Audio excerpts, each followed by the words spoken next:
13 വർഷത്തെ ആഭ്യന്തര യുദ്ധത്തിന് ശേഷം സിറിയൻ ഗവൺമെന്റിനെ പരാജയപ്പെടുത്തി സിറിയൻ റബൽ ഗ്രൂപ്പായ HDS ഭരണം പിടിച്ചെടുത്തിരിക്കുകയാണ്. President Bashar al Assad നാടുവിട്ടിരിക്കുകയാണ്.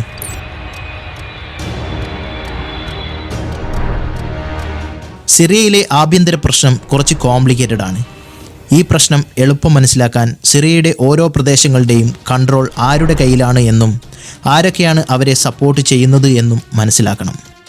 പ്രധാനമായും 4 ഗ്രൂപ്പുകളാണ് ഈ ആഭ്യന്തര യുദ്ധത്തിൽ ഉള്ളത്. ചുവന്ന നിറത്തിൽ കാണിച്ചിരിക്കുന്നതാണ് സിറിയൻ ഗവൺമെൻറ് കൺട്രോളിലുള്ള ഭാഗം. ഈ ഭാഗം സിറിയൻ പ്രസിഡന്റായ ബാഷർ അൽ അസാദിൻ്റെ കൺട്രോളിലാണ് ഉള്ളത്. 1970 ഇദ്ദേഹത്തിൻ്റെ പിതാവായ ഹാഫിസ് അൽ അസാദ് ഒരു അട്ടിമറിയിലൂടെ സിറിയയുടെ ഭരണം പിടിച്ചെടുക്കുന്നു. ഇദ്ദേഹത്തിൻ്റെ ഭരണം ഒരു ഏകാധിപത്യ ഭരണമായിരുന്നു. ജനങ്ങളുടെ സ്വാതന്ത്ര്യത്തിന് വിലങ്ങുവച്ച ഇദ്ദേഹം മരണം വരെയും തൻ്റെ ഏകാധിപത്യ ഭരണം തുടർന്നു. 2000 ഇദ്ദേഹം മരണപ്പെട്ടപ്പോൾ ഇദ്ദേഹത്തിൻ്റെ മകനായ ബാഷർ അൽ അസാദ് അധികാരത്തിലേറി.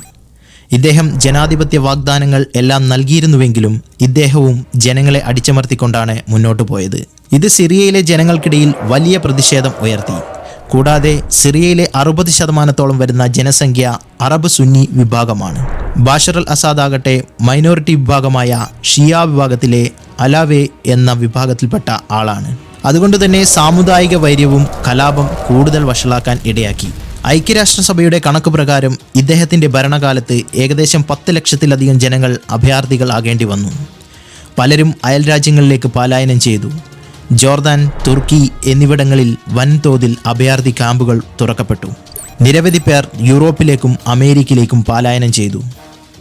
അമേരിക്കയും ബ്രിട്ടനും അടക്കം പല അന്താരാഷ്ട്ര രാജ്യങ്ങളും സിറിയൻ സർക്കാർ മനുഷ്യാവകാശ ദംശനം നടത്തുന്നതായി പരാതിപ്പെട്ടു.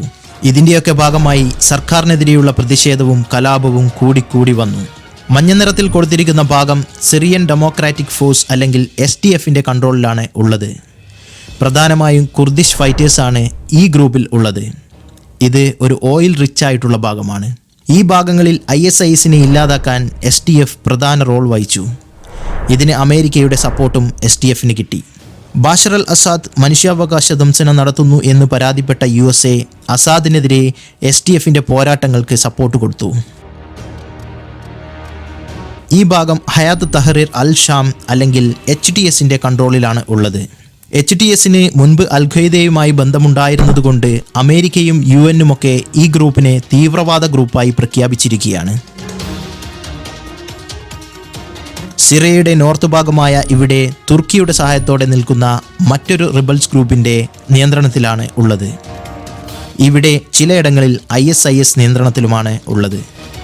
ഈയൊരു ഭാഗം മറ്റൊരു റിബൽ ഗ്രൂപ്പിൻ്റെ നിയന്ത്രണത്തിലും നിലകൊള്ളുന്നു.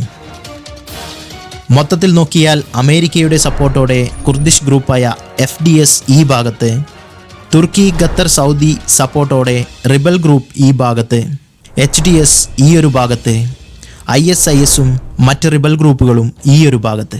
ഈ ഗ്രൂപ്പുകളെയെല്ലാം അടിച്ചമർത്താൻ റഷ്യയുടെയും ഇറാൻ്റെയും ഹിസ്ബുള്ളയുടെയും പിന്തുണയോടെ അസാദിൻ്റെ ഗവൺമെൻറ് ഫോഴ്സ് ഈ ഒരു ഭാഗത്ത്. ഇതിൽ തന്നെ ISIS യുദ്ധം ചെയ്യുന്നത് അസാദിൻ്റെ ഗവൺമെൻറ്റിന് എതിരെയല്ല. എല്ലാ റിബൽ ഗ്രൂപ്പുകളെയും ഇല്ലാതാക്കി ഇസ്ലാമിക് സ്റ്റേറ്റ് ഉണ്ടാക്കാനാണ് അവർ യുദ്ധം ചെയ്യുന്നത്. SDFലെ കുർദിഷ് വിഭാഗം സിറിയയിൽ മാത്രമല്ല തുർക്കിയിലും ഉണ്ട്. അവർ പോരാടുന്നത് തുർക്കിയും സിറിയയും അടങ്ങുന്ന അവരുടെ വംശത്തിൻ്റെ സ്വതന്ത്ര രാജ്യം ഉണ്ടാക്കാനാണ്. അതുകൊണ്ട് തന്നെ തുർക്കിയുടെ ഭാഗത്ത് നിന്ന് കുർദ് ഗ്രൂപ്പിനെതിരെയുള്ള അക്രമവും ഇതിനിടയിൽ നടക്കുന്നുണ്ട്. ഇങ്ങനെ പല വിഭാഗങ്ങൾ തമ്മിലുള്ള അക്രമവും കലാപവുമാണ് കുറേ വർഷങ്ങളായി സിറിയയിൽ നടന്നുകൊണ്ടിരിക്കുന്നത്. കഴിഞ്ഞ ആഴ്ച HDSൻ്റെ ഭാഗത്തു നിന്നും അസാദ് റെജിമിനെതിരെ ആക്രമണമുണ്ടാവുകയും വെറും 4 മണിക്കൂറുകൾ കൊണ്ട് സിറിയയുടെ 2ാമത്തെ സിറ്റിയായ അലെപ്പോ പിടിച്ചടക്കുകയും ചെയ്തു. ഇതിൻ്റെ ഭാഗമായി പല പ്രദേശങ്ങളും അവർ പിടിച്ചടക്കുകയും ഏകദേശം 360 കിലോമീറ്റർ പിടിച്ചടക്കിക്കൊണ്ട് സിറിയയുടെ തലസ്ഥാനമായ ഡമാസ്കസും അവർ കീഴടക്കുന്നു.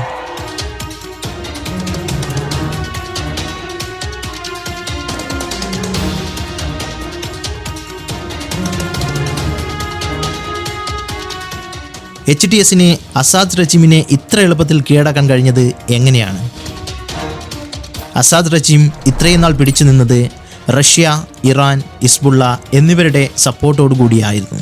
എന്നാൽ റഷ്യ ഉക്രൈൻ യുദ്ധത്തിന്റെ ഭാഗമായി റഷ്യയുടെ ഫുൾ കോൺസെൻട്രേഷൻ ആ യുദ്ധത്തിലേക്ക് മാറി. കൂടാതെ ഇസ്രയേൽ ഇറാൻ യുദ്ധത്തിന്റെ ഭാഗമായി ഇറാനും തളർന്നു. ഇസ്രയേൽ ഹിസ്ബുള്ള യുദ്ധത്തിന്റെ ഭാഗമായി ഹിസ്ബുള്ളയും മറ്റൊരു അറ്റാക്കിന് സാധ്യതയില്ലാത്ത തരത്തിൽ തളർന്നു. ഈ ഒരു സമയം മുതലെടുത്തുകൊണ്ട് HTS ഈ ആക്രമണം നടത്തുകയും അസാദ് റെജിമിനെ കീഴടക്കിക്കൊണ്ട് സിറിയയുടെ അധികാരം പിടിച്ചടക്കുകയും ചെയ്തു. ബഷർ അൽ അസാദ് റഷ്യയിലേക്ക് രക്ഷപ്പെട്ടു എന്നാണ് റിപ്പോർട്ട്. വീഡിയോ ഇഷ്ടമായാൽ സപ്പോർട്ട് ചെയ്യുക. 3D എക്സ്പ്ലനേഷൻ വീഡിയോസിന് വേണ്ടി ചാനൽ സബ്സ്ക്രൈബ് ചെയ്ത് ബെൽ ബട്ടൺ എനേബിൾ ചെയ്യുക.